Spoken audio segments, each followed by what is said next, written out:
You wake up, buy your overpriced coffee, scan your ID badge, and sit at your desk in a climate-controlled tower. You look at your dual monitors, and you feel safe. You played by the rules, you got the degree, you accumulated the debt, you wore the right clothes, and you learned the corporate jargon. You believe you are the untouchable middle class. You are a knowledge worker. Look around that office, listen to the hum of the servers. You are sitting in a waiting room for a slaughterhouse. For the last 50 years, pop culture, universities and tech billionaires sold you a very specific, comforting lie. They promised us that when the robotic revolution came, it would start at the bottom. They told us the machines would take the dangerous, dirty, and dull jobs. They would mine the coal, sweep the streets, clean the toilets, and carry the heavy boxes. We were told that human beings would be liberated from physical toil so we could ascend to higher pursuits. We would be the poets, the artists, the strategic thinkers, the doctors, and the lawyers. Look at reality. Humanity is still carrying the boxes. We are still driving the trucks in the dead of night. We are still plunging the toilets and sweating in the fulfillment centers. But artificial intelligence? Artificial intelligence is painting masterpieces. It is composing symphonies. It is writing complex software architecture. It is diagnosing rare diseases and drafting 100-page corporate merger contracts in 3 seconds. The system sold you the ultimate illusion. They convinced you that physical labor was for the lower classes, and that your cognitive labor, your intellect, was your ultimate, irreplaceable asset. You mortgaged your future to pay for a piece of paper from a university, believing it was a shield. But the system no longer requires your intellect. The greatest economic purge in human history is unfolding right now, and the target is not the factory floor. The target is the 24th floor. How did we get here? We built the trap ourselves. Over the last 15 years, Silicon Valley constructed the most efficient data extraction machine ever conceived, and the fuel for that machine was your daily life. Every email you painstakingly drafted, every line of code you uploaded, every financial model you built in Excel, every creative design you posted online. You thought you were just doing your job. You thought you were building a career. You were, completely for free, training the algorithms that are now being deployed to replace you. You fed the beast your expertise, and now the beast is hungry for your salary. Now, we are witnessing the brutal harvest. Entire departments are being silently hollowed out. Copywriters, data analysts, human resources managers, junior lawyers, financial advisors, software engineers. These were not just jobs, these were the pillars of the modern dream. A project that used to take a marketing department of 12 people a full month to execute can now be completed before lunch by a single, underpaid intern who knows how to type the right prompts into a neural network. Have you noticed the headlines? The massive tech conglomerates and Fortune 500 companies are announcing record-breaking, astronomical profits. Yet, in the exact same breath, they are laying off tens of thousands of white-collar workers. They tell the media it is a restructuring. That is a lie. It is an efficiency purge. Corporations have realized they no longer need to pay for human cognitive labor. A human is a liability. A human gets sick. A human gets tired. A human demands health insurance, asks for raises, and occasionally forms a union. Artificial intelligence costs fractions of a penny per task. It has no ego. It has no family. And it never, ever sleeps. That expensive university degree framed on your wall is rapidly becoming a participation trophy for a game that has been permanently cancelled. The economists on television will tell you not to panic. They will recycle the same tired argument they used during the Industrial Revolution. They will say, technology destroys jobs, but it creates new, better ones. We just need to adapt. Do not fall for this trap. The AI revolution is not a rising tide that lifts all boats. It is a massive black hole that sucks the entire ocean into a single centralized drain. For the first time in the history of human commerce, the concept of zero marginal cost has reached the realm of human thought. For an AI model to write one more brilliant article or generate one more flawless piece of code, it costs the company absolutely nothing. What does this mean for the global economy? It means that all the value produced, all the wealth generated by this massive leap in productivity will consolidate into the hands of the 3 or 4 massive tech monopolies that own the servers and the models.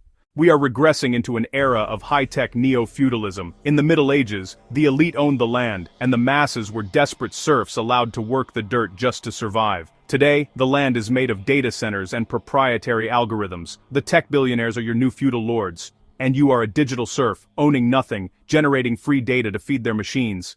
Wealth will no longer trickle down. We are about to witness the creation of the world's first trillionaires standing on the backs of the largest, most highly educated army of unemployed citizens in human history. In a hyper-capitalist system, your right to exist comfortably is tied to your economic output. So, what happens to you when the market value of your intellect drops to absolute zero? The historian Yuval Noah Harari coined a terrifying term for what is coming.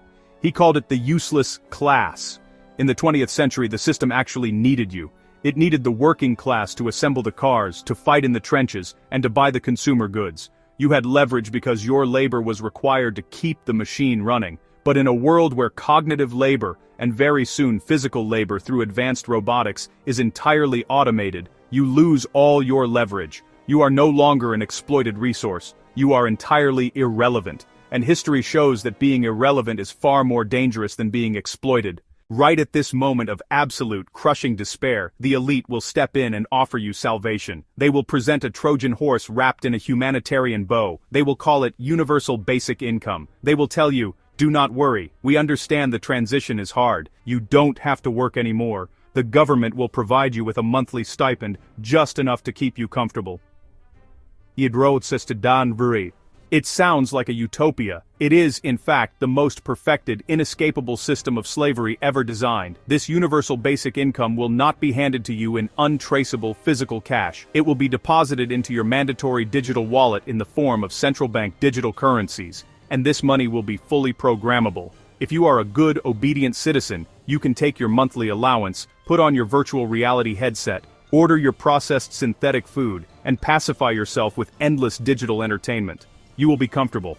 But what if you step out of line? What if you post an opinion the algorithm flags as dangerous? What if you exceed your assigned monthly carbon footprint by trying to travel? What if you attend an unauthorized physical protest? Your money isn't frozen by a judge, it simply turns off automatically. Your ability to buy food disappears with a single line of code. They will use the threat of instant starvation to enforce absolute compliance. When you no longer receive your paycheck from an employer in exchange for your value, but instead receive your permission to survive directly from the state, you cease to be a free citizen. You become a domesticated pet. Universal basic income is not charity. It is a digital cage designed to pacify the useless class and prevent them from burning the new feudal system to the ground.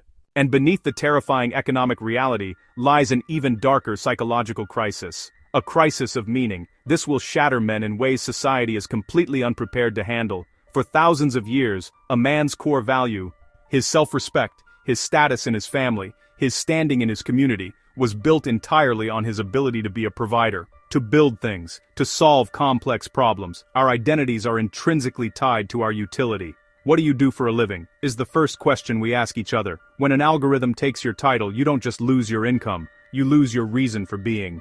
I am a structural engineer. I am a financial analyst. I am a senior developer. If a machine can do your job 1,000 times faster, without errors, and for free, then what are you? You are obsolete. The psychological collapse will be deafening. Millions of men, stripped of their utility, their pride broken, sitting at home, surviving on a state-issued digital allowance. The ego will be reset to zero. The illusion of the prestige career will shatter. Unable to handle this suffocating void of meaning, millions will retreat into the metaverse, into cheap dopamine, into pharmaceuticals, and into absolute apathy, which is exactly what the system desires.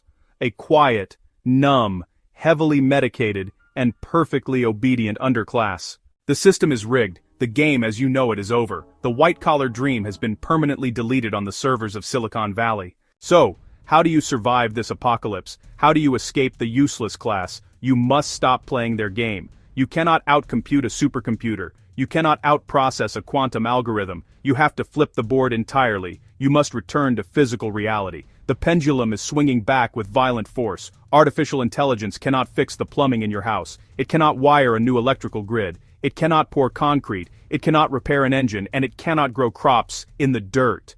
It cannot build face-to-face, undeniable, unhackable trust within a real human community. The true elite of the next 50 years will not be the people sitting in ergonomic chairs typing prompts into a screen. The new elite will be the people who can manipulate the physical world with their own two hands. The blue-collar renaissance is here. The tradesmen, the artisans, the farmers, the mechanics, the builders. the people who possess tangible, analog skills. Step outside the digital matrix, refuse the anesthetic, invest aggressively in your human connections, your physical capabilities, and your local community. Own physical tools, own physical assets, learn to produce your own food and your own energy. The system is offering you a comfortable virtual cage and a digital allowance. The only price they ask in return is your soul, your purpose, and your absolute independence. Reject the cage, wake up to the reality of the slaughterhouse, and start building real skills in the real world. Because when the digital illusion finally shatters, only those who have their hands in the dirt will survive. Reject the cage, wake up to the reality of the slaughterhouse, and start building real skills in the real world. Because when the digital illusion finally shatters, only those who have their hands in the dirt will survive.